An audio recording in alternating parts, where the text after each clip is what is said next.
खामगाव येथील अभिषेक स्पिनिंग मिलच्या परिसरातील गोडाऊनमध्ये असलेल्या घाडगे पाटील ट्रान्सपोर्टच्या कार्यालयात तोडफोड आणि मारहाणीचा प्रकार घडला आहे। कामावरून काढल्याच्या रागातून तिघांनी कार्यालयातील साहित्याची तोडफोड केली, तसेच 3 बिहारी कामगारांना बेदम मारहाण केली। यात सुमारे 2,75,000 रुपयांचं नुकसान झालं आहे। 15 दिवसांपूर्वी कामावरून काढल्याच्या रागात 3 कामगारांनी घाडगे पाटील ट्रान्सपोर्टच्या कार्यालयात धुडगूस घातला। यात सुमारे 2,75,000 रुपयांच्या साहित्याचं नुकसान झालं आहे। या मारहाणीत मिथलेश शिवानंद मंडल आणि अक्षय विलास भोईटे हे जखमी झाले असून कंतलाल प्रमोद मंडल हे गंभीर जखमी झाले आहेत। या प्रकरणी कंतलाल प्रमोद मंडल यांनी गोकुळशिरगाव पोलीस ठाण्यात फिर्याद दिली आहे।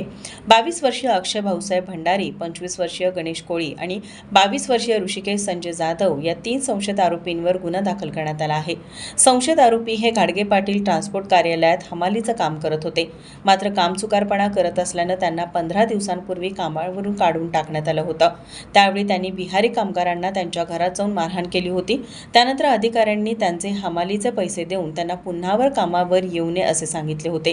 त्यावेळी त्यांनी माफीही मागितली होती, परंतु रविवारी रात्री हेच आरोपी दारूच्या नशेत कार्यालयात घुसले आणि त्यांनी कार्यालयातील साहित्याची तोडफोड केली।